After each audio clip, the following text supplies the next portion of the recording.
نبی علیہ الصلوۃ والسلام ورته فرمایل دا کجوره ورکا د دې په بدل کې به الله تعالی په جنت کې کجوره درکې. اذا الله پاک پیغمبر جنت ته خو بزم مسلمان يم کنه وی یو دی پکې نه کنه جنت ته خو زم کنه یو کجوره دی پکې نه یو دی پکې نه خدای دل نه ورکوما. نبی اسلام خسته خو قدنو نبی علیہ الصلوۃ والسلام چې دا خبره وکړه کنه وی کو دا کجوره دی ورکړه الله تبارک وتعالى په جنت کې صدر کی کجوره. صحابه کرام چې دا خبره ووریده ډیر زیات خواهش پیدا شو چیرې دا څنګه صحابي دی. نبی علیہ الصلوۃ والسلام ورته فرمایي چې په جنت کې الله کجوره درکې خو دې دا مطلب شو چې الله دې جنت ته بیاي کنه جنت ته بیاي. یو صحابي پاسې دو دا غنوم دی ابو دحداح رضی الله تعالی عنہ وی دا الله پاک پیغمبره نبی علیہ الصلوۃ والسلام ورته فرمایل وی جی وی دا خبره د سره خاصه کو الله به دا کجوره موږ لم په جنت کې راکړي. دا صرف د سره خاصه چې دی ورله دا کجوره ورکړي نبی علیہ السلام ته د صحابي ته نه الله به ورله په جنت کې کجوره ورکړي کنه دا عام ده. نبی علیہ الصلوۃ والسلام ورته فرمایل د سره خاص نه ده کو دا کجوره چا دی یتیم لور کړه الله ورله په جنت کې ورکړي چا چې ولوم ورکړه الله ورله په جنت کې کجوره ورکړي.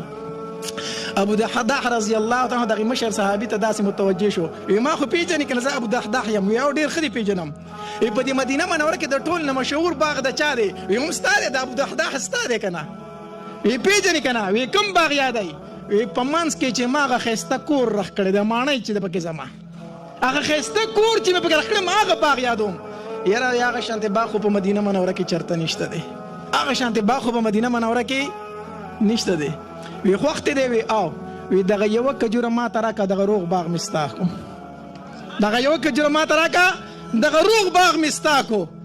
هغه مشر صحابي حیران شو چې دا دې سوي وی دا الله پاک پیغمبر د ابو دحداح دا خبري اوري.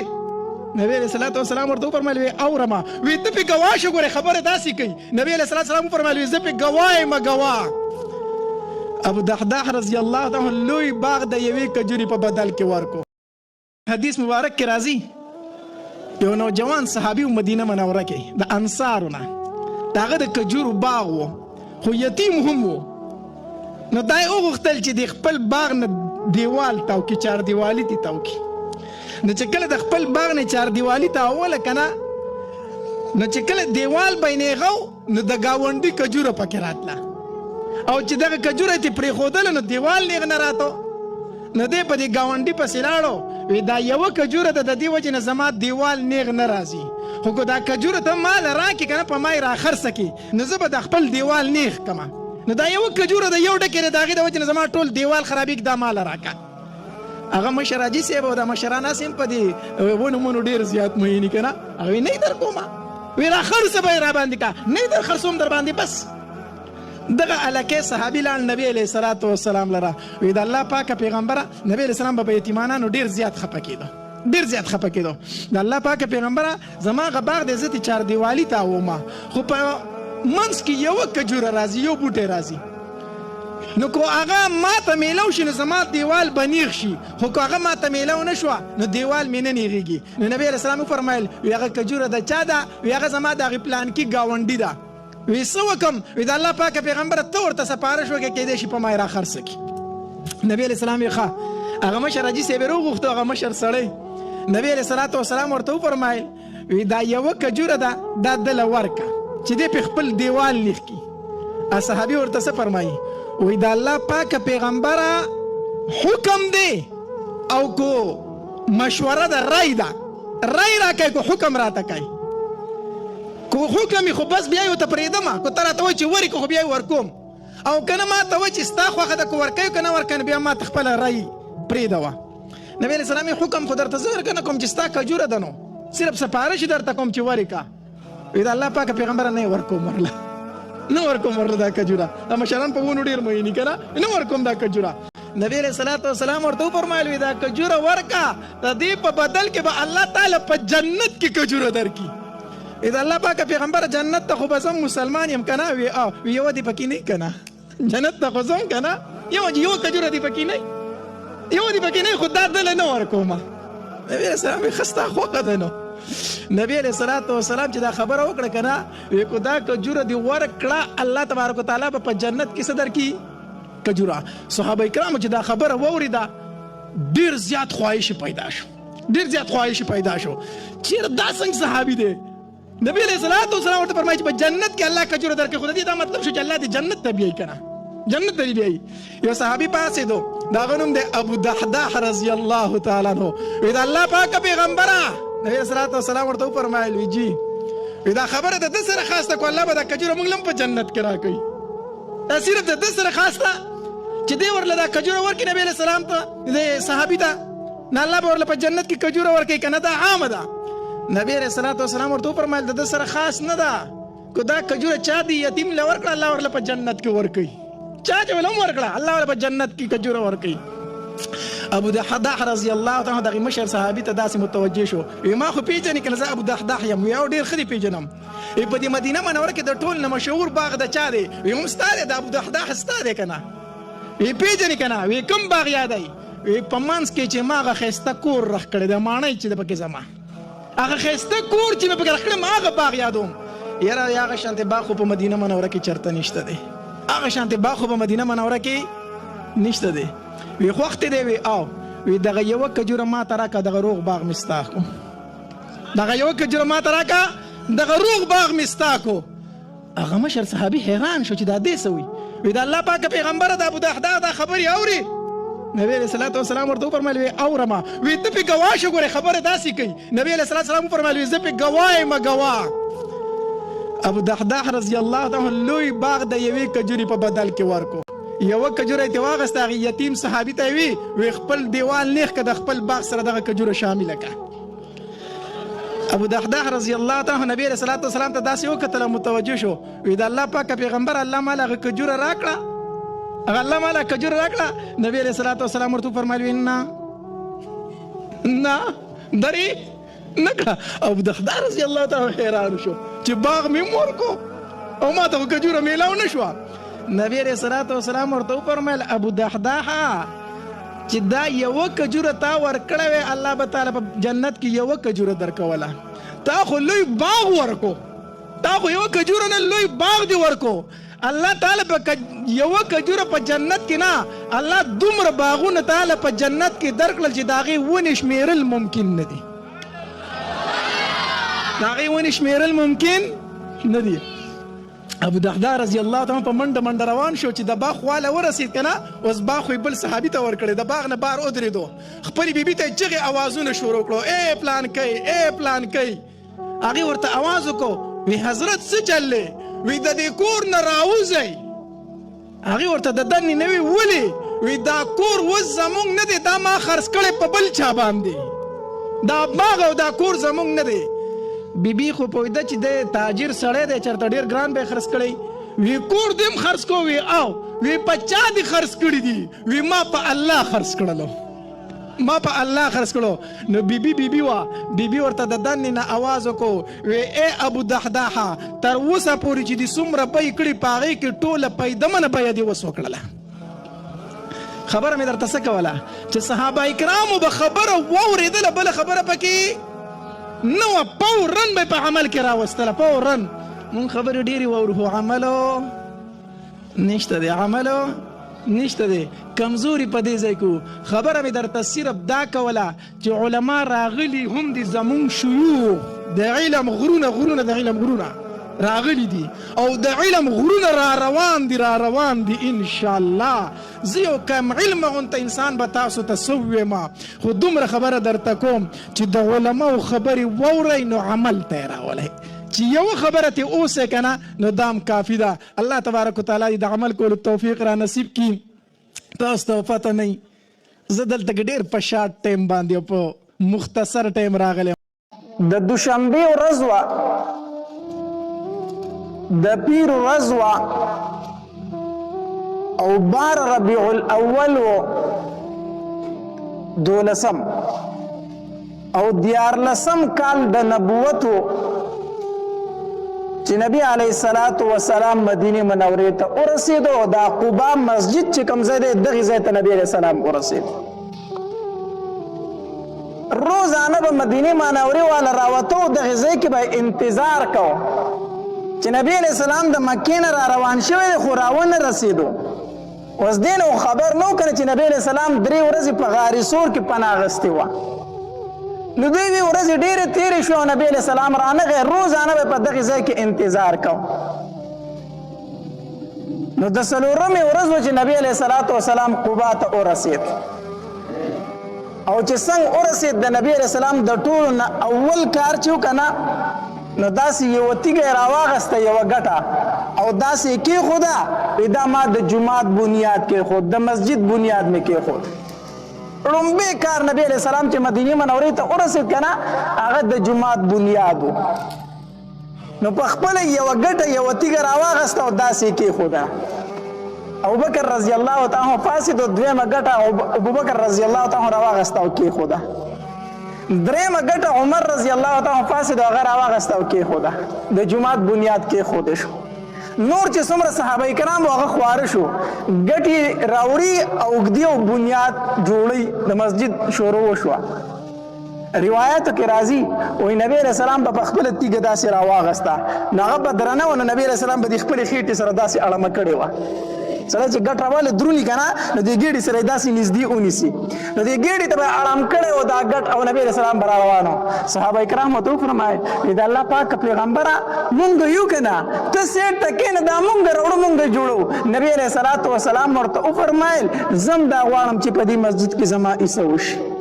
او چې تاسو کوئ نو زه به هم کومه ورته د نبی علیه السلام شان و صحابه کرامو په هغه باندې سر ورکو سر یې پیچانګو خو نبی علیه السلام دا نه ویل چې تاسو کار کوئ زه به درته ناست یم یو موقع باندې تلي وو نو داسې د پخلي ټایم راغی صحابه کرام ورسره وو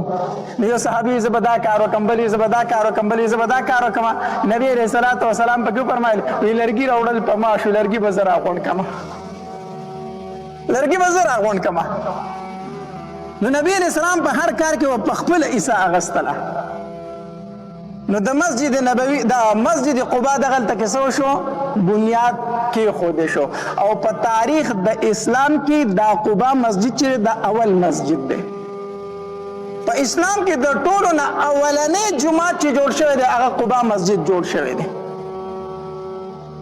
او د دې آیت د دې مسجد متعلق الله تبارک وتعالى د آیتونو نازل کړي دي کنه لمسجد اسس على التقوى من اول يوم احق ان تقوم فيه رجال يحبون ان يتطهروا د الله پاک پیغمبره د کوم جماعت بنیاد چې په تقوا یې خوده شوی دی دغه کې څه خلک دي چې هغه د پاکۍ سره مینه ساتي محبت ساتي نبی علیہ الصلوۃ والسلام قباء والو تعالی استاسو الله یو صفت کړی دی الله تبارک وتعالی فرمایي دا قباء والا د پاکۍ سره مینه ساتي نو تاسو کې کوم عمل دی داسې یو صحابي را پاسېدو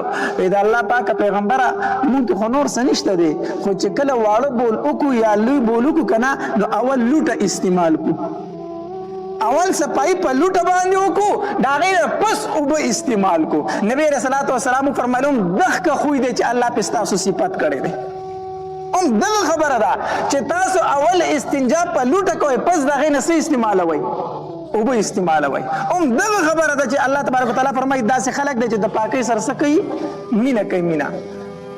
الله دې رحم وکړي مخکې به دا خلک ساراونو ته د بولو به راسته نو سارا کې به خامخا لوټه او ګټه دا استعمالېدل که نه بیا به پس د هغې نه خلکو څه استعمالولي اوبه به استعمالولي دا دوه خویونه زمونږ په دې خلکو کې هم موجود وو خو چې کله دا لیټرونه راغله که نه نو هغه د لوټې هغه سیسټم څه شو ختم شو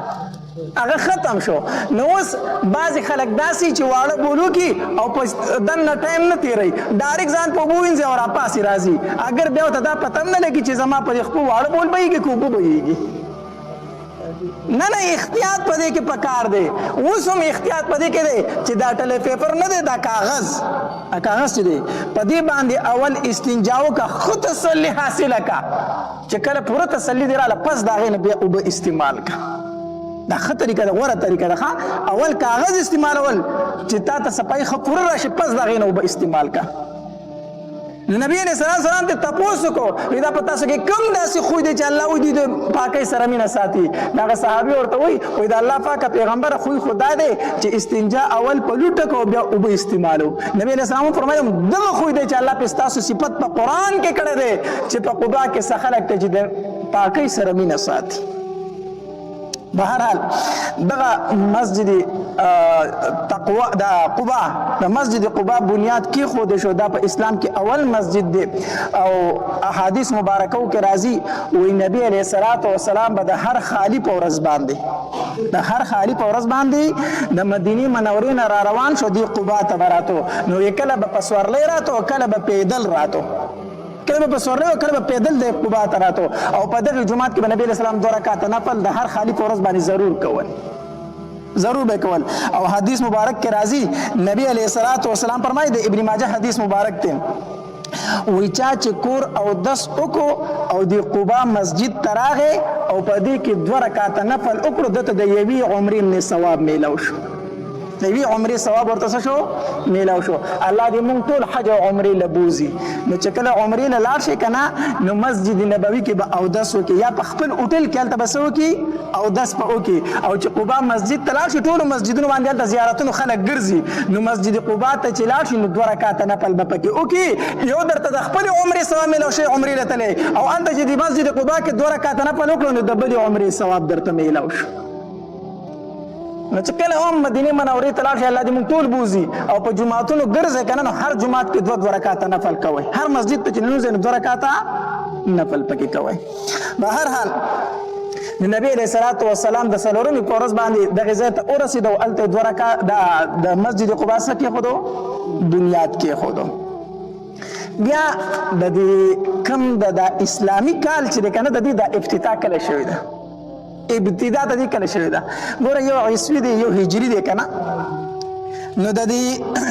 اسلامي کال د ابتدا د کله نشوی ده نو دې کې مختلف اقوال دي خو یو قول او مشهور قول پکې دا دی چې دا د عمر رضی الله تعالی عنہ په دور خلافت کې شوی ده او څنګه وشوله د ابو موسی اشعری رضی الله تعالی عنہ د یوې علاقې گورنر نو عمر رضی الله تعالی عنہ بده خاتون لېګل دی ابو موسی اشعری رضی الله تعالی عنہ دی عمر رضی الله تعالی عنہ فرمایل استا خط راځي خو تاریخ کې پینې لیکلې نو ما ته پته نه لګی چې دا خط تا د کړي نه راغلی ما ته نو په دې باندې تاریخ لیکا نو عمر رضی الله تعالی عنہ صحابه کرام راټول کړو یاره د دې تاریخ موږ د کم ځای نه شروع وکړو د دې کلونو د اسلامي کلونو موږ د کم ځای نه شروع وکړو موږ یو حساب پکار دی چې په هغې سره خپل اسلامي اصول چلو صحابه کرام راټول شو نو یوه مشوره پکې دا راله وی د نبي علیه الصلاة والسلام په پیدایش سره د پیدایش د ورځې نه به د کلونو حساب شروع کړي اسلامي کال به د دې نه شروع کېږي یو خبره پکې دا راله دویم قول پکې دا راغی د نبي علیه الصلاة والسلام ته چې نبوت په کومه ورځ میلاو شوی د دغې نه به شروع کړو دریم رای پکې دا راله وی چې نبی علیه الصلاة والسلام د کومې ورځ ته هجرت کړی مدینې منورې ته راغلی د هجرت نه به شروع کړو د اسلامي کال او څلورمه رای پکې دا راله وی د نبی علیه الصلاة والسلام د وفات نه به شروع کړو چې په کومه ورځ نبی علیه السلام وفات شوی د هغې نه به د اسلامي کالونو څه واخلو شروع واخلو بهرحال عمر رضی الله تعالی عنہ خدا رای رد کړه چې د نبی علیه السلام د پیدایش نه به دا حساب کو ځکه دا د نصارو سره مشابهت دی عیسایان چې دي نو دا د عیسی علیه السلام د پیدایش نه په دې خوا دا حساب کوي دا عیسوي کال چې دی دا عیسی علیه السلام د یوم پیدایش نه دی خوا دا حساب دی شروع کړی دی دا خو د هغوی سره مشابهت دی او نبی علیه السلام فرمایي چې د اهل کتابو سره مشابهت مه کوئ د هغوی مخالفت وکړئ دې چې به وکړو که نه عمر رضی الله تعالی فرمایي زما رای دا ده چې د اسلامي کال ابتدا به د هجرت د نبی علیه الصلاة والسلام نه وکړو ځکه د حق او د باطل په منځ کې چې فرق راغلی دی نو دا په هجرت سره راغلی دی مونږ چې مونځ په ښکاره شروع کړی پس د هجرته مونږ چې جهاد شروع کړی پس د هجرته مونږ چې اذان په تیزه شروع کړی پس د هجرته نو د حق او د باطل په منځ کې فرق چې راغلی نو دا د هجرت نه راغلی لہذا د اسلامي کال به مونږ د ابتدا د هجرت نه وکړو او په یوم وفات د نبی علیه السلام خو ځکه نشو کولی چې د نبی علیه السلام د وفات ورځ خو د غم ورځ ده اخو د ډېر لوی مصیبت ورځ ده ولې دغه ورځ ځان ته بار بار یادو ولې دغه ورځ دغه غم ځان ته بار بار تازه کو دغه ورځ نه شروع نشو کولی بیا چاوي د رمضان نه به د نوی کال شروع کیږي اسلامي کال چاوی د رمضان نه به شروع کیږي او چاوی د دین او د دینه. عمر رضی الله عنه فرمایي د اسلامي کال شروع به د محرم نه کیږي، محرم نه، ځکه چې حاجیان چې واپس کیږي نو د محرم په میاشت کې واپس کیږي. نو موږ به د اسلامي کال شروع د څه نه کوو؟ د محرم نه. الله دې زموږ په حال باندې رحم وکړي. دا څومره راکان چې ناستې دوی ته وایي ته انګریزي حساب وکړو جنوري فروری مارچ زر به ته شروع کړي په اسلامي میاشتو نومونه واخله تو یاره اسلامي میاشت خو نه راځي. محرم او سفر ربیع الاول ربیع الثاني اخو بیا کار خطا دی. که دا تپوس دی وکړه چې اسلامي کال د کومې میاشت نه شروع کېږي دا پته به ورته هم نه چې د محرم نه شروع کېږي. نو الله دې زموږ په حال باندې رحم وکړي. دا موږ له حیثیت یو مسلمان دا حسابیات ساتل پکار دي که نه. زما اسلامي کال شروع کېږي د کومې میاشت نه او ختمېږي به کوم د محرم نه شروع کېږي او ذوالحجه باندې ختمېږي، د حج په میاشت باندې ختمېږي. نو دا بیا د عمر رضی الله تعالی عنه په دور کې دغه شروع وشوله. بیا نبی علیه الصلاة والسلام څه وخت تېر کو په قبا کې، څه ورځې یې واړولې او د جمعې په ورځ باندې نبی علیه الصلاة والسلام د قبا نه روان شو او بني سالم کې نبی علیه الصلاة والسلام د جمعې مونځ په لاره باندې وکړو. د قبا نه چې نبی علیه الصلاة والسلام مدینې منورې ته تو نو بني سالم قبیله په لاره کې راتله. هلته نبی علیه الصلاة والسلام د جمعې مونځ وکړو. دا د نبی علیه السلام لومړی د جمعې مونځ چې په مدینه منوره کې وکړو. او نبی علیه الصلاة والسلام چې پاسېد او کومه خطبه یې وویله که نه هغه اوږده خطبه ده چې وامه ټایم پې ډېر لګي. خو د نبی علیه السلام اخلاقو مبارکو ته وګوره چې نبی علیه السلام د مکې نه په کومو تکلیفونو تللی د هغې تکلیفونو ذکر نه کوي، د هغې مصیبتونو ذکر نه کوي، د خپل سفر ذکر نه کوي چې زه څنګه مصیبتونو سره راورسېدم. د نبی علیه الصلاة والسلام تمامه خطبه چې ده په تقوا او په خشیت الهي باندې مبني ده. تقوا اختیار کړئ، د الله نه ویریږئ، د الله نه ویریږئ. ورځ د آخرت را روانه ده، هغې له تیاری وکړئ. د نبي علیه السلام تمامه خطبه کې دقه یو خبره وه. دا نه دي ولې ما سره دشمنانو دا چل وکړو، دا نه دي ولې ما سره دشمنانو په لاره دومره تکلیفونه را ورسول. دا د نبي علیه الصلاة والسلام اعلی اخلاقو.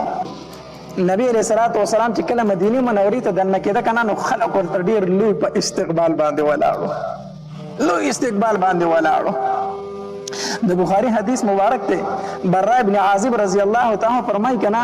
وی نبی علیه الصلاة والسلام چې په کوم ورځ باندې مدینه منورې ته راغی کنه نو هر شی روښانه، د هر انسان مخ ته چې به دې کتله به خندل، د هر انسان په مخ باندې خوشحالي وه. مونږ چې ګیر چاپېره کتل مونږ وی چې د مدینې منورې فضا بدله ده، دومره خوشحالي وه مدینه منوره کې. خو قسم په الله چې په کومه ورځ نبی علیه السلام وفات شو که په مدینه منوره کې توره تیاره وه. د هر شي په مخ باندې یو غم و، د هر شي نه خوشحالي تلې وه. وایي مونږ په نبي علیه السلام خاورې ور واړولې او د خاورو نه خو لا الله سنو پاک کړی چې زمونږ د زړونو دنیا بدله وه. هغه شانتې نه و چې په کومه مونږ د نبي علیه السلام سره ناست. نو مدینه منوره کې ډېره یو سخته خوشحالي وه چې نبي علیه الصلاة والسلام مدینې منورې ته وردننه شو. او د مدینې منورې زنانه چې دي دا چتونو ته ختلې وي او اشعار به یې ویل، د خوشحالۍ اشعار به یې ویلو. او چې کله نبی علیه السلام داسې مدینې منورې ته ور داخل شو که نه نو د انصارو توري راغستې وي، توري د نبی علیه الصلاة والسلام نه ګس طرف ته او ښي طرف ته روانو توري په لاس کې وي. حبشیانو توري راواغسته خپل کرتب یې شروع کړو. هغه نیزه بازي غونډه نه کوي، نیزو هغه جنګ د نبی اسلام د خوشحالولو لپاره یو میله ولګوله، حبشیانو میله ولګوله، یو لوی خوشحالي جوړه وه. د نبی اسلام په منځ کې روان دی، یو خاتم انصار روان دی او بل خاتم انصار روان دي. زنانه کوټو ته ختلي دي او تماشه کوي او زنانه به دا اشعار ویلو وی طلع البدر علینا من ثنیات الوداع، طلع البدر علینا په مونږ باندې د څوارلسمې سپوږمۍ راوختله من ثنیات الوداع، د هغې ثنیة الوداع د ګاټۍ د طرف نه په مونږ باندې د هغې غرونو د طرف نه د څوارلسمې سپوږمۍ راوخته. وجب الشکر علینا ما دعا لله داعي، په مونږ باندې د الله د دې نعمت شکر ادا کول واجب دي. دا د ښځو اشعار وو. په مونږ باندې د څوارلسمې سپوږمۍ راوخته او په مونږ باندې د الله د دې نعمت شکر ادا کول واجب دي، واجبو. د بني نجار دا د نبی علیه الصلاۃ والسلام ماخیلی و د هغې ماشومان جینکۍ وې لارو ته راوتې وې نو چې کله هغې نبی علیه السلام ولید او د هغوی خو سره رشته هم وه که نه نو هغې اشعار شروع کړو وی نحن جوار من بني النجار موږ د بنو نجار قبیلې ماشومان یو ای د الله پاکه پیغمبره موږ ستا د ماما خیلۍ د قبیلې ماشومان یو یا حبذا محمد من جاري وا محمد ستا نه قربان څومره ښکلی ګاونډي یې دا د ماشومانو اشعارو په مدینه منوره کې یو لویه خوشحالي شروع وه زنانو ځان له اشعار ویل ماشومان یې ځان له په اشعارو وي انصارو تورې راغستې د نبي علیه السلام نه یو خوا روان دي بل خوا روان دي اوس هر سړي به موار د اوښې ته لاس کو چې زه یې بیامه دا زه بیامه دی به زه بیامه خپل کور ته نبي علیه الصلاة والسلام ورته وفرمایل عظمت زه د اوښې موار پرېږدم زه د اوښې موار څه کومه او تاسو به ورته هم نه لاس کوئ دا د الله د طرف نه ماموره د دې ته د الله د طرف نه حکم دی دا چې چېرته لاړه زه به هلته پړه واچومه نبی علیه الصلاة والسلام د اوښې موار پرېښودو ابوبکر رضی الله عنه پسې شاته روان دی نبی علیه السلام په اوښه ناست دی انصار ګیر چاپېره روان دي هر سړی عمله وخي او د اوښې موار ته لاس کوي نبی علیه السلام منع کوي دې ته څه مه وایې دې ته څه مه وایې دا به ځي دا به ځي اوښه روانه وه روانه وه لاړه د مسجد نبوي چې کومه دروازه ده په هغې کې کېناستله کېناسته خلک ګیر چاپېره ګوري په هغې ځای کې لږه کېناسته نبي علیه السلام پرې ناست دی د اوښې نه کوز شوی نه دی اوښه بیا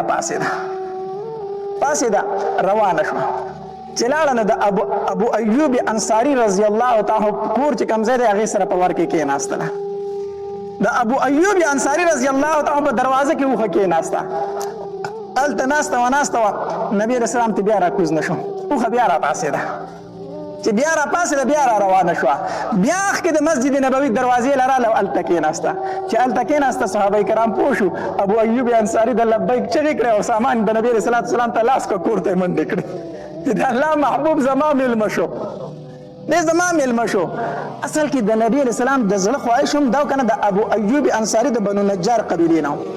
د نبی علیه السلام چې کومه ماماخیلي ده دی نو د نبی علیه السلام خواهش دا چې زه مدینې منورې ته لاړ شم چې ماماخیلۍ کې پاتې شم هغې ته په عزت هم میلاو شه خپلولي مې سره ده نه هلته خو د دې خبرې اظهار یې نه شو کولی ځکه چې د نورو صحابه کرامو زړونه پرې ماتېدل که نه بیا به نورو صحابه کرام وایي چې وګوره خپله ماماخیلي واغسته او مونږ یې پرېښودو نو د نبی علیه السلام په زړه کې دا خبره وه خو اظهار یې نه کو الله تبارک وتعالی داسې وکړل چې د تمامو صحابه کرامو زړونه هم خوشحاله شو او مطمئن هم شو نبی علیه السلام یې اوښې ته د الله د طرف نه اجازت ته چې دې څه وکړه هغه به کېږي اوښ هم لاړه د ابو ایوب انصاري په کور کې کېناسته او دا د نبی علیه السلام ماماخیلي وه نو د نبی علیه السلام سامان یې د اوښې نه راواغسته کور ته یې وړو چې کور ته یې وړو د الله محبوبه زما دوه کوره دي یو باندې دی یو لاندې دی زما یو بره چت دی کور کې یو لاندې چت دی نو بره چت بستی زه دا نه غواړم چې ته لاندې یو زه باندې یم نو باندې چت بستی لاندې چت په زمای نبی علیه الصلاة والسلام ورته وفرمیل هغه ټیک ده خو نبی علیه السلام یو فکر وکړو چې ما له خو به اوس خلک ډېر ځي او راځي نو زه چې په برې چت کې یم نو د ابو ایوب انصاري کور والا ته به تکلیف میلاوېږي خلک به د ده په کور ځي او راځي که نه نو نبی علیه الصلاة والسلام ورته وفرمیل وی ای ابو ایوب انصاري بره چت ته والا لاندې چت په زما شي هسې نه چې زما د وجې نه تا ته تکلیف میلاو شي زما د وجې نه تا ته څه میلاو نه شي تکلیف میلاو نه شي ابو ایوب انصاري رضی الله عنه فرمایي وی نبی علیه الصلاة والسلام لاندې چت کې مونږ باندې چت کې یو ورځ زمونږ نه د اوبو داسې لوټه یا لوښی هغه رانه توی شو اوبه رانه توی شوې قسم په الله زما سره صرف یو څادر زموږ کور کې بله کپړه نه وه ما او زما ښځې هغه څادر زر زر راواغسته اوبه خو پرې وچول شروع کړو مونږ ویې هسې نه چې دا اوبه د نبي علیه السلام کور ته لاندې وساسي او هغه ته پرې تکلیف ونه رسي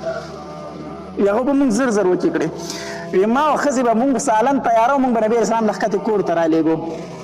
نو چې سالن به راولېږو نو نبي علیه السلام به د هغې نه ډوډۍ وخوړه نو په کوم ځای به چې د نبي علیه السلام ګوتې په کاسه کې لګېدلې نښې به وي که نه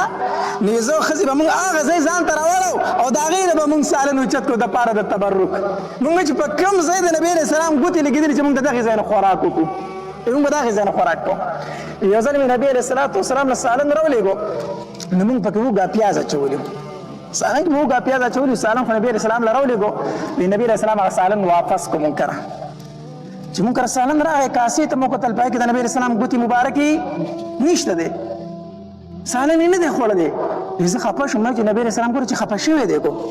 ما داسې کاسه راواغسته راله ښکته راکوشم ما ورته ویل چې الله پاک پیغمبره په کاسه کې نن ستا د ګوتو مبارکو نشانونه نشته دی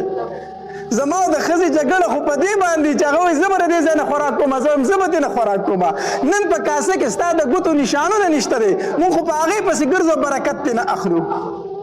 نبی علیہ السلام داسې مسکی شو ای ابو ایوب انصاري خفه نه یم وی ډوډۍ دې ولې نه ده خوړلې وی ډوډۍ مې ځکه نه ده خوړلې چې د دې سالن نه ماته د پیاز او د اوږې بوی راغی د پیاز او د اوږې څه راغی بوی راغی او زه د فرشتو سره خبرې کوم نو زه نه غواړم چې هغې ته تکلیف ورکړم ځکه په بدبویۍ سره فرشتو ته تکلیف رسي بدبویۍ سره فرشتو ته څه رسي تکلیف رسي ابو ایوب انصاري رضی الله تعالی فرمایي بیا مونږ چېرته د نبي علیه السلام په سالن کې نه پیاز اچولې نه اوږه اچولې مونږ د نبي علیه السلام په سالن کې پیاز او اوږه نه ده اچولې نبي علیه السلام به دا نه خوړل بیا د خولې نه بوی ځي که نه د دې وجې نه علما لیکي وایي پیاز دې وخوړو اوږه دې وخوړله نو مسجد ته مه راځه تر څو چې د خوله نه د صفا کړې د دې دوه وجې دي یو وجه خو دا ده چې په مسجد کې ستا سره نږدې خلک وي نو ستا د خولې د بدبویۍ د وجې نه به هغوی ته څه رسي تکلیف رسي که نه نو مسلمان ته تکلیف ورکول خو ګناه ده شریعت خو دومره مسلمان ته عزت ورکړی دی چې پیاز او اوږه دې خوړلې د خولې نه د بوی ځي جومات ته مه راځه بل انسان ته د دې بوی د ناسه څه میلاویږي تکلیف میلاویږي یو وجه او دویمه دا ده چې دا مسجد د فرشتو ځای دی مسجد د چا ځای دی د فرشتو ځای دی نو ستا د خولې د بدبویۍ نه او فرشتو ته څه میلاویږي تکلیف میلاویږي دې وجه نه د جمعې په ورځ باندې غسل کول دا سنت طریقه ده دا ولې ځکه د جمعې په ورځ باندې په جومات کې ګڼئ صحیح ګڼئ نو بدن چې خولئ نو بدبویي په جومات کې بیا که نه بدن خولو ډکې او ته جومات ته راشي نو بدن نه به دې بوی ځي که نه ځي نو مسلمان ته تکلیف ورکوي که نه ورکوي ته دې وجې نه د جمعې په ورځ باندې غسل سنت طریقه ده چې په جومات کې ګڼه ده چې ستا د بدن باندې د خولې بوی پاتې نه شي چې بل مسلمان ته تکلیف ورنه کوي ما به دې خبره جو نه پوهېږئ پوهېږئ که نه وایي د جمعې په ورځ باندې خوشبو لګول څه دي سنت طریقه ده ولې ځکه چې جومات ته راځي نور خلک دی په دې خوشبو سره به هغې ته راحت میلاویږي سکون میلاویږي دومره د انسانیت قدر دی په شریعت کې ټیک شو چې ستا د بوی نه بل سړي ته تکلیف رسي شریعت وایي د مانځه نه مه راځه دا کور کې وکړه یا ډومبې صفایي حاصل کا الله مونږ وایو مونږ انسانیت چې کوم په دین اسلام کې دا په بل یو مذهب کې نشته دی خو په دین اسلام خو چې څوک عمل وکړي که نه مونږ خو هر سړي ته دومره تکلیف ورکوو چې د هغه زړه وچو داسې خبره ورته وکړمه دومره تکلیف ورکړمه نو بهرحال نبی علیہ السلام د ابو ایوب انصاری رضی الله تعالی کور کې فاتح شو او دا خبر اورئ اصل کې دا تبع د یمن بادشاه دغه نوم تبع وې دې په دې مدینه منوره باندې تیرېدل او د سره 400 علما موجودو د تورات نو دوی چې کله په مدینه منوره وې تیرېدل که نه نو دې علماو د تبع بادشاه ته وویل د یمن چې کوم بادشاه وي مونږ په دې ځای کې پاتې کړه مونږ مخکې مه بیایه هغه ترې نه تپوس وکړو ولې خو دلته پاتې کړم وی مونږ چې د علاقې ته وکتل د مدینې منورې د علاقې ته نو مونږ ته پته ولګېده چې دا د نبي آخر الزمان کلی دی د آخر زمانې پیغمبر به دې علاقې ته هجرت کوي زمونږ په کتابونو کې دا علاقه مونږ معلومه کړه او مونږ وپېژندله چې دا علاقه ده نو مونږ دلته پرېږده چې د آخر زمانې پیغمبر راشي چې مونږ دلته موجود یو نو تبع ورته وایي داسې خبره ده وي تاسو یقیني وایه او په تورات کې دا خبرې لیکلی شوي دي تبع 400 علما په مدینه منوره کې څه کړل پاتې کړل 400 علماو له کورونه هم جوړ کړو او ښځې ولم وکړل نکاحونه ولم وکړل او بیا دا تبع بادشاه چې له دغې ځای نه رخصتېده که نه نو ده یو کور جوړ کړو او دا د اخر زمانې د پیغمبر کور شو دا پکې داغه شو دا ګیر چاپېره کورونه ستاسو او دا پکې د اخر زمانې د پیغمبر کور شو او بیا یو خط داسې ولیکو چې د اخر زمانې پیغمبر راشي کو زه موجود وم خو ایمان به پرې راوړم او کو زه موجود نه وم نو دا خبره به ورته وکړه چې تبع بادشاه په تا ایمان راوړی دی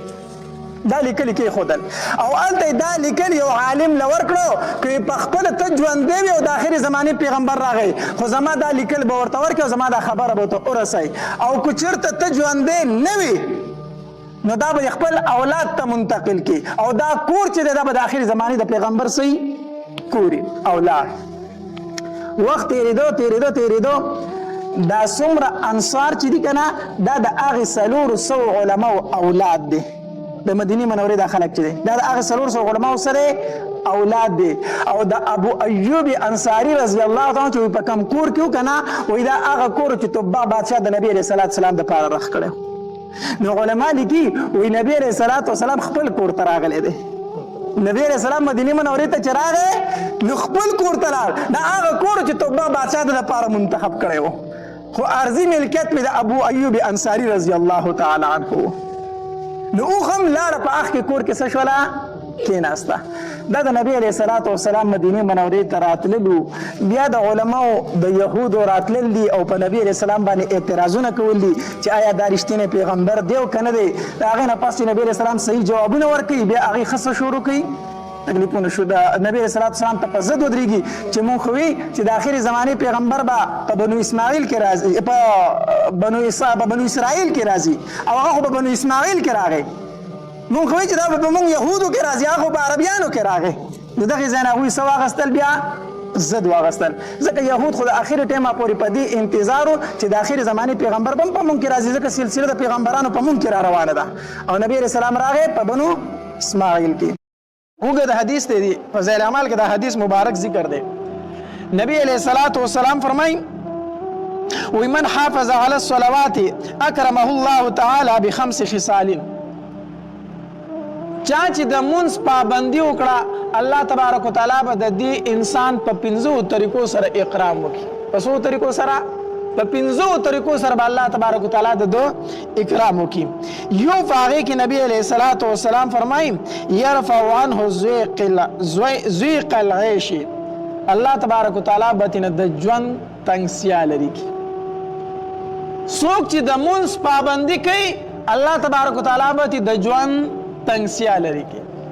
ما درته اوس وی کنه ایو صحابي راغې نبی علیہ الصلوۃ والسلام ته فرمایل اذا الله پاک پیغمبر په کور کې مې ډېر تنگسیا ده غریبی مو ده د خوراک څه شی نشته دی نبی علیہ الصلوۃ والسلام ورته فرمایل وی منځونه زیات کا مونږ زیات کا الله ته متوجه شه الله تبارک وتعالى په کور کې سره راولي فراخ راولي نو یو دا چې د مونځ پابندي څوک کوي الله تبارک وتعالی به ژوند نه تنګسیا لري کړي او څوک چې د مونځ پابندي نه کوي الله تبارک وتعالی به ژوند د تنګسیا نه ډک کړي ښه اوس دا یو خبره ستاسو په ځل کې به دا اشکال راځي چې پلان کې سړی خو مونځ کوي او د روپۍ مخه ورسره نشته د روپۍ مخه ورسره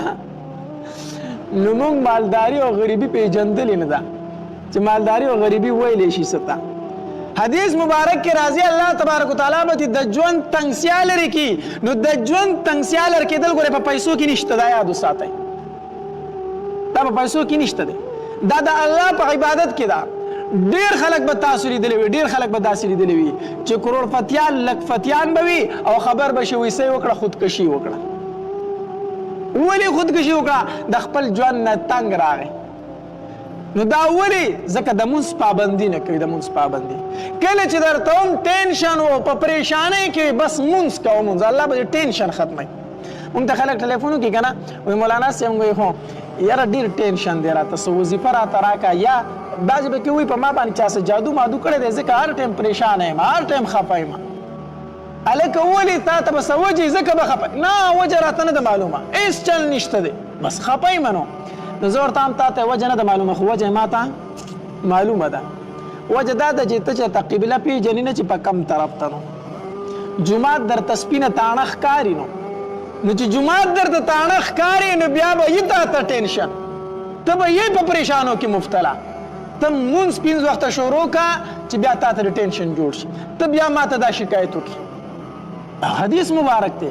کم انسان چې مونځ کوي الله تبارک وتعالی به د ژوند تنګسیا لرکوي او کم انسان چې مونځ نه کوي هر څه به پریوانې خو زړه به خوشحاله نه وي زړه به مطمئن نه وي هر ټیم به دا سوچ کوي چې ما ځان ووجلې نو یو دا حدیث مبارک کې راځي یرفع عنه ضیق العیش الله تبارک وتعالی به د ژوند تنګسیا لري کې څوک چې د مونځ پابندي کوي دویم نبی علیہ الصلوۃ والسلام فرمایي وعذاب القبر الله تبارک وتعالی به عذاب قبر پورته کوي عذاب قبر دا ثابت دی، دا شته دی عذاب قبر. الله تبارک وتعالی دې موږ ټولو ته د قبر د عذاب نه فنا راکړي. حدیث مبارک کې راځي نبی علیہ الصلوۃ والسلام فرمایي القبر روضة من ریاض الجنه او حفرة من حفر النيران. نبی علیہ الصلوۃ والسلام فرمایله ای زما صحابه دا قبر دا ډیره کې دا سل چې تاسو یې نه کنه نو دا داسې د خور یو سل مګنای چې بس دا د خور یو سل ولاړ دی. نبی علیہ الصلوۃ والسلام فرمایلی وی دا د جنت د باغچونه یو بهترینه باغچه ده یا د جهنم د کندونه یو بدترینه کنده ده، یا جهنم دی او یا جنت دی. او بیا نبی علیہ الصلوۃ والسلام فرمایل وی دا قبر روزانه یو څو اوازونه کوي دی وای وی انا بیت الوحده، انا بیت الظلمه، انا بیت التراب، انا بیت الدود. زه د چنجو کور یم، زه د چنجو کور یم. نیک عمل راوړه چې د چنجو نه محفوظ شي. ځان له د جنت بستر تیار کا. انا بیت التراب، زه د خاورو کور یم. ځان له بستر تیار کا. انا بیت الوحده، زه د یوازیوالي کور یم. ځان له نیک عمل وګوره چې ملګری در سره راشي. انا بیت الظلمه، زه د تیارو کور یم. ځان سره د ایمان او د نیک عمل رڼا راوړه. دا قبر روزانه د اوازونه کوي خو مونږ تاسو نه اورو، مونږ تاسو نه اورو. او بیا نبی علیہ الصلوۃ والسلام وفرمایل وی کله چې دا نیک عمل انسان په دې قبر کې کېښودی شي وی دا ځمکه ورته وایي وی زما په شا چې څومره خلک ګرځېده که نه په هغې ټولو کې ماته ته محبوب وي، ماته ډېر خوښ وي. ځکه په ما باندې تا سجدې کولې، په ما باندې تا تلاوت کو، په ما باندې تا ذکر و اذکار کول، په ما باندې تا درود شریف ویل. او زه به ډېره خوشحالېدم، زه به ډېره خوشحالېدم. دا یاد وساتئ سجدو ځایونه ډېروئ ښه. سجدو ځایونه مونږ چې دا سنت وکړو مونږ وایو ځای بدل کا. په دې کې حکمت څه دی؟ حکمت پکې دا دی چې ځای دې بدل کړو نو د سجدې ځای دې څه شو؟ بدل شو. او په کم ځای باندې چې ستا سجده لګېدلې په ورځ د قیامت دغه ځایونه به ستا دپاره ګواهي کوي. نو د سجدو ځایونه څه کوي؟ ډېر کوي، ډېر کوي. الله نو په دې ځمکه چې کله انسان سجده لګوي نو دا ځمکه خوشحالېږي، دا ځمکه خوشحالېږي. نو ما په مشا چې څومره خلک ګرځېده که نه په هغې ټولو کې ته ماته ډېر زیات خوښ وي. او نن ته زما غېږې له رالې او ته ګوره چې زه ستا سره څومره ښه سلوک کومه. حدیث مبارک کې راځي وي دا ځمکه به د باندې په کلاره کلاره داسې کېږي لکه دا مور چې دا ماشوم داسې ټپوي چې ودی کي، دغه شانتې دا ځمکه ده لره ټپوي چاپې کوي او دمه کوي. او چې کله یو بدعمله انسان په دې قبر کې کېښودی شي الله دې فنا راکړي.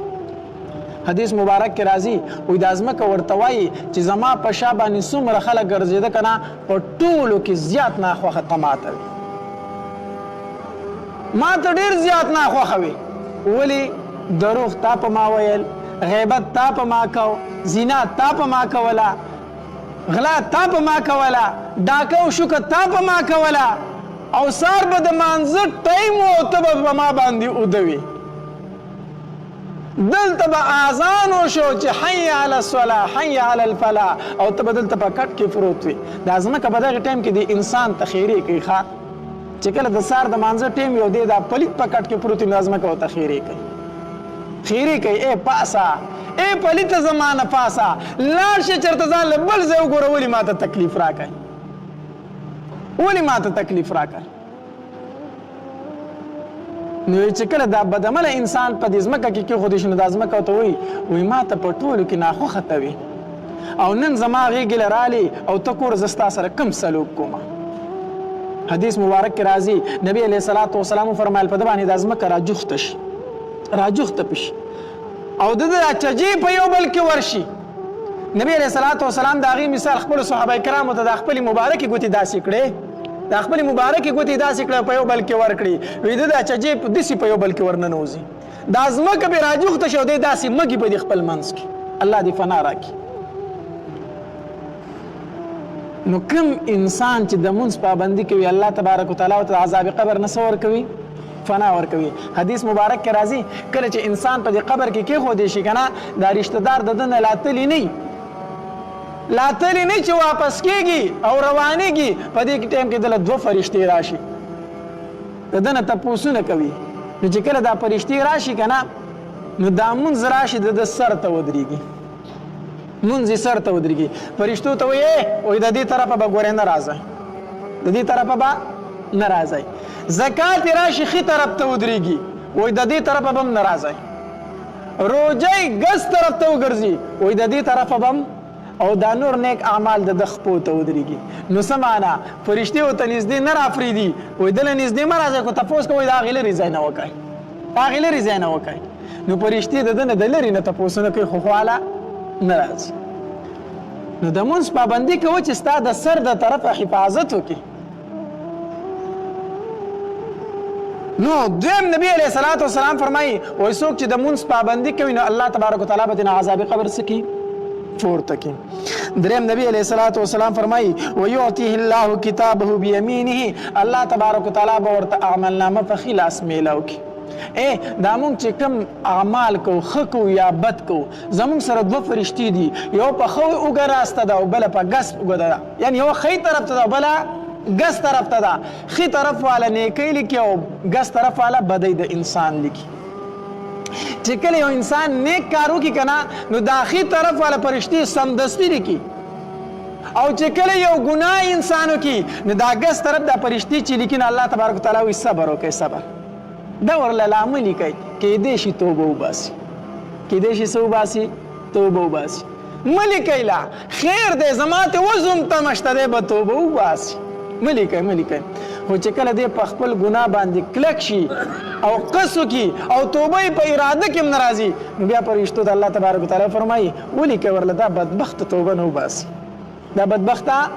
توبه نه وباسي ولیکئ ورله دا ګناه نو دغه کم اعمال چې لیکلی شوي دي په دې صحیفو کې نو دا به بعضې خلکو ته په ښي لاس میلاویږي چې نیکۍ ډېرې وي او بعضې ته به بګس لاس میلاویږي چې بدۍ ډېرې وي الله تبارک وتعالی دې موږ ته عملنامې په ښي لاس راکړي دا یو ریزلټ دی دا د ټول ژوند ریزلټ دی چې موږ ته به هلته میلاویږي او چاته چې په ښي لاس کې میلاو شوه دا خبره به د دې دلیل وي چې دا انسان پاس شو په امتحان کې دی څه شو پاس شو او ده به د خپل عملنامه راغستی او منډې به وخي او هر چاته به ښیي راشئ زما عملنامه ولولئ که نه وګوره ما څومره الله کامیاب کړم الله کامیاب کړم لکه څنګه چې دنیا کې یو ماشوم پاس شي که نه نو دا منډې نه وي زر زر یو خبرې وایي ما دومره نمبر یې اخیستی دي نو چې په هغې امتحان کې کامیاب شي نو دی به ګرځي او خوشحالي کوي دا زما عملنامه ده او کله چې یو انسان الله دې فنا راکړي عملنامه ورته په ګس لاس د شانه میلو شي په ګس لاس د شانه دا خپل دا ګس لاس په دې خېټه کې نه راباسي او د شا د طرفه به یې راوالي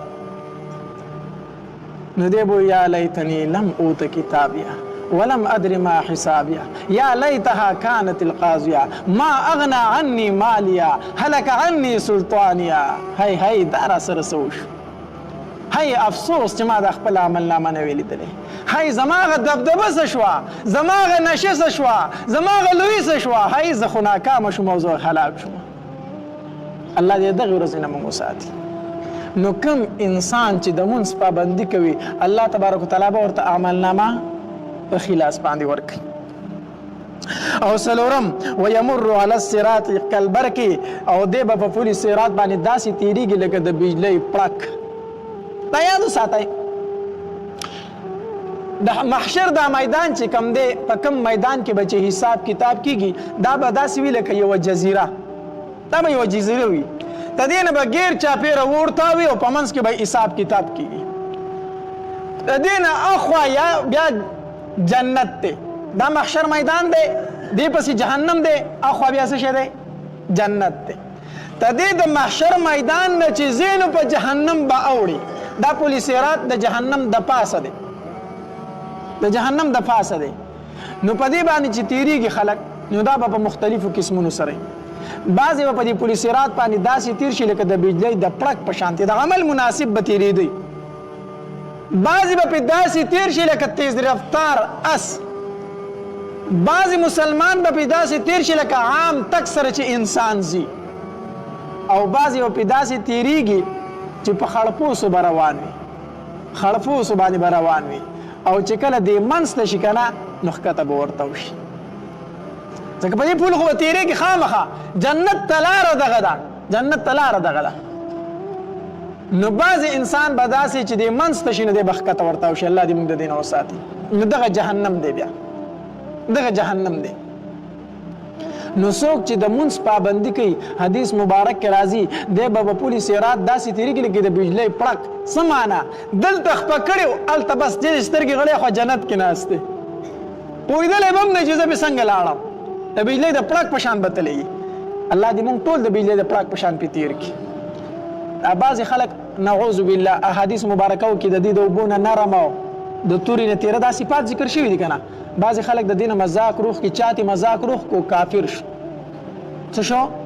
ځکه حدیث پورې خندل دا کفر دی دا اتفاقي مسله ده په دې ګاډو څه شک نشته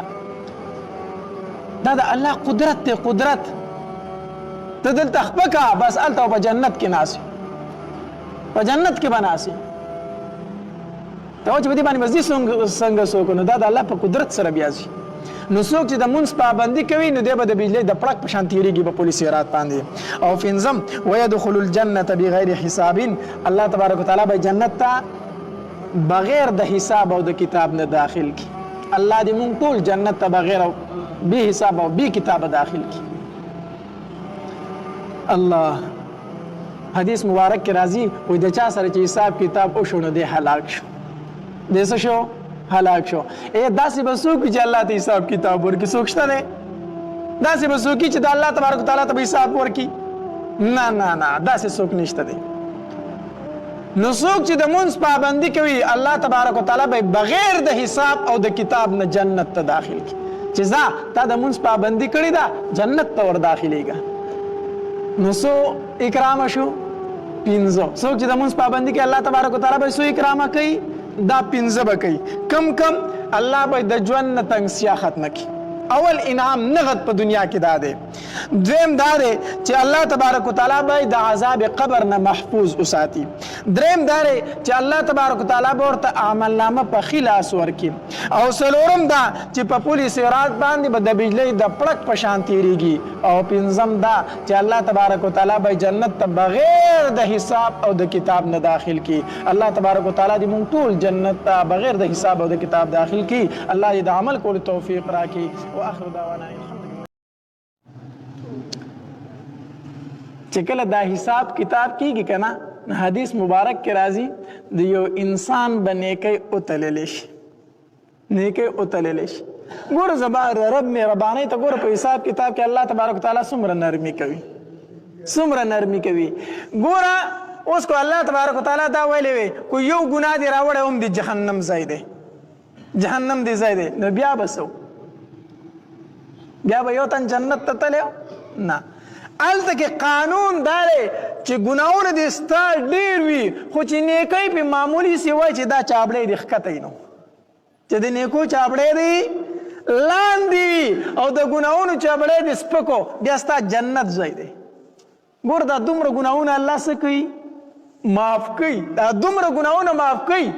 دا ډېر ګناهونه راوړي دي خو یوه نیکي دې پې درانه ده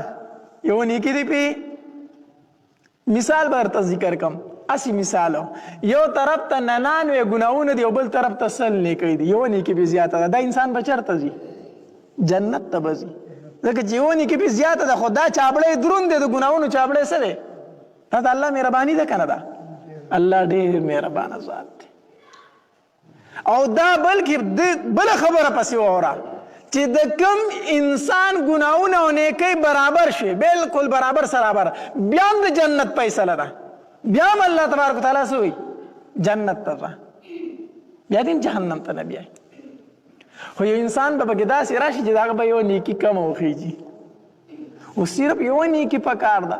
څه پکار ده یوه نیکي پکار ده چې د جنت ته لاړ شي نو الله تبارک وتعالی بېنیازه ذات دی هغه یې داسې هم جنت ته لېږلی شي چې یوه نیکۍ ته اړو ضرورت نشته ځه جنت ته خو هغه ښایي چې تا په دنیا کې څه کړي دي هغې ته ګوره الله تبارک وتعالی ښایي نو الله تبارک وتعالی به د انسان ته ووایي یوه نیکي دې کمه ده لاړ شي دا چېرته وګوره ماله یې راوړه چې جنت ته به ځې اوس د الله تبارک وتعالی د انسانانو ته د دوی د ژوند د دنیوي ژوند د حالات ښایي چې تا څه کول دی وایي الله یو نیکي خو ډېره اسانه ده ایوه اسانه ده ډېره ښه اسانه ده زما خو پلارو په ما ډېر زیات خفه کېدو ما له به یوه نیکي نه راکوي زما خو ښځه وه په ما ډېره مینه وه ډېره د مینې دعوې به یې کولې او ما ول هم ډېرې حلالې او حرامې راغونډې کړي نن به ما له یوه نیکي نه راکوي زما خو بچی و ما ته ډېر نیازبین و نن به ما ته یوه نیکي نه راکوي زما خو دوست و یوه نیکي څه شي دی الله اوس به راوړمه دی چې را روان شي که نه نو په رور پسې به راشي وروره یوه نیکي مې پکار ده جنت ته پېځم صرف یوه نیکي ما له یې راکړه ته زما ډېر خوږ ورور یې هغه به ورته وایي نه نیکي نشم درکولی دا یوه نیکي زه تا ته درکړم او زما نیکۍ کمې شي زه به یې د کوم ځای نه ګورم ښه ته نشي راکولی نه زه ټیک د پلار پسې به لاړ شم پلار لاړ شي ما له یوه نیکي پکار ده یوه نیکي راکړه جنت ته مې د تلو فیصله ده ښه بچیا ډېر محبوب را باندې وي ډېر را باندې دروند وي خو که دا یو نیکي تاله درکړم او با باندې د جهنم فیصله وشي نو بیا دی به وایي چې ځه هېڅوک نشته دی ښځه خو مې شته دی که نه هغې له خو مې ډېرې حرامې راټولې کړې وي ډېره مې ښه په ناز ساتلې وه یوه نیکي خو به په منډه راکوي دی چې ښځې له راشي که نه یوه نیکي مې پکار ده راکولی شي نه نیکي زما د طرفه تا ته خبرې په دنیا کې پاتې دي دلته تا ته نیکي زما د طرف نه نشته دی نه میلاویږي نه میلاویږي هغه د آیتونو مبارکو کې الله تبارک وتعالی ذکر کړي یوم یفر المرء من اخیه وامه وابیه وصاحبته وبنیه لکل امرئ منهم یومئذ شأن یغنیه هر انسان به د بل نه تښتي هر انسان سره به د خپل ځان فکر وي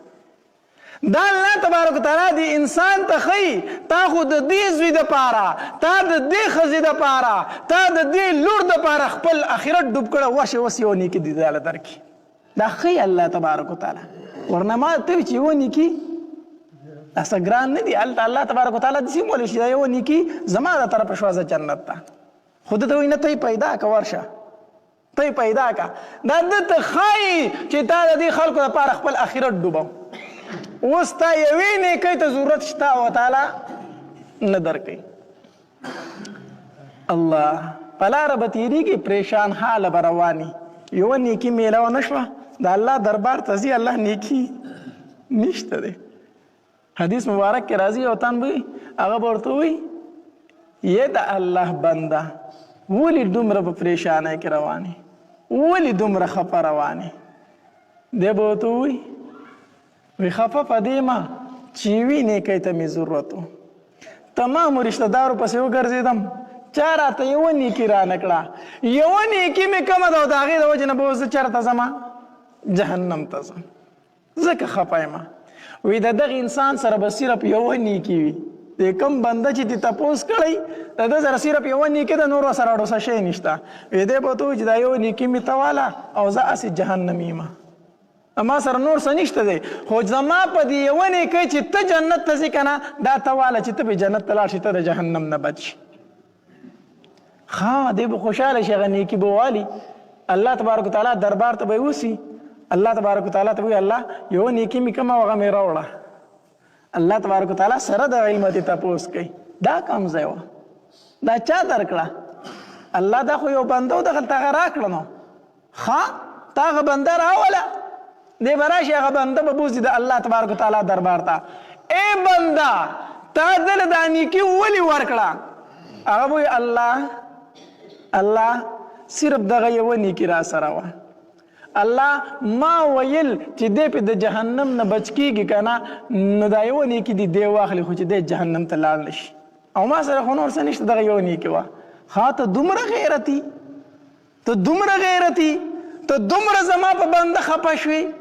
چې هغه دې د جهنم نه بچ کړو او الله خفه پې شو الله تبارک وتعالی وفرمایي ای بنده زه ستا نه زیات غیرتي یم ما تم د جهنم نه بچ کړې تو سره جنت ته ده صرف ستا یوه نیکي وه هغه تا دله ورکړه تم د سره جنت ته ده. دې حدیث مبارک نه یو بله خبره مونږ ته میلاو شوه چې د یو بل سره خیر ښېګړه د یو بل سره خیر ښېګړه الله تبارک وتعالی ته څومره محبوبه ده. ته چې کله راپاسې د یو بنده سره امداد کوي که نه او تعاون کوي الله تبارک وتعالی له غیرت ورځي دا زما کمزوری بنده دی دا زما کمزوری بنده دی د خپل وس مناسب لګاره د بل زما د بل بنده سره ښېګړه کوي نو زه به د جنت ته نه بیاما زه به د حاجات نه سر کومه. ما ته ډېر خلک ټلیفون نه وکړي مولوي صاحب په مال کې مې برکت نشته دی پیسې ډېره ګټم څه وظیفه راکړه نظام وظیفه خو په خپل ځای وظیفه نن سبا مصیبت د موږ کار په وظیفو باندې کو که نه نو زه ورته وایم وظیفه به درکړم هغه ډېره ښه ده خو چې دا څومره پیسې در سره دي نو په دې کې د غریبانانو حصه کوه د خپل وس مناسب حصه کوه ته دې ګوره چې الله بیا تعالی څومره درکوي. نو مونږ څه وایو مونږ دا وایو مولوي صاحب ما ته دعا وکړه چې الله راله ډېرې پیسې راکړي که نه زه په دې مدرسې جوماتونو کې ډېر شی ورکړم نو مونږ وایو ستا سره چې دا کمي دي د دې نه خو بیا ورکړه که نه د دې نه خو ورکړه چې د دې نه ورکوې د هغې نه به څه ورکړي هغې نه به څه ورکړي نه چې ډېر شی راشي مانت دومره شي که نه چې زه پکې ارغړم رارغړم او اخواس یو اګرې پرتې نه وم چې زه دغتې مدرسې ته اوسه بیا کو پکې تا رغړیم به دا ونه وای چې دا مدرسې ته بوځه بیا به مو نه وای چې دا غریب له ورکه کوم سړی چې ورکړه کوي که نه هغه په 10 روپو کې هم ورکړه کوي هغه 15 خپل جیب ته ولي 15 غریب له ورکوي او څوک چې نه ورکوي که نه په کروړاو کې هم بیا نه ورکوي. نو څوک چې دا وایي زما په مال کې د برکت راشي او الله دې مال حلال روزي فریوانه راکړي ډېره راکړي څومره چې ورسره فی الحال په جیب کې دي په دې کې د غریبي حصه وکړي په دې کې د غریب حصه وکړي په سلو کې د سلو مطابق په زرو کې د زرو مطابق بیا ته ګوره چې الله تبارک وتعالی په تا باندې څنګه خپلې د رزق دروازې کولاوي د رزق دروازې کولاوي. نو غرض مې دا کو چې دغه ورځ مونږ ته را روانه ده د میدان محشر ورځ را روانه ده. داسې ښایسته بیانات اورېدلو دپاره زموږ د یوټیوب چینل واجد اسلامیک سټوډیو سبسکرایب کړئ په دې به تاسو ته انشاءالله العزیز ښایسته واقعګانې او بیانات میلاویږي او د غنټې د نشان د سره کلک کړئ چې تاسو ته آینده نوې ویډیوګانې مخې ته راځي او د خپلو ملګرو سره لازم د ثواب په نیت باندې شریک کړئ. والسلام ډېره مننه.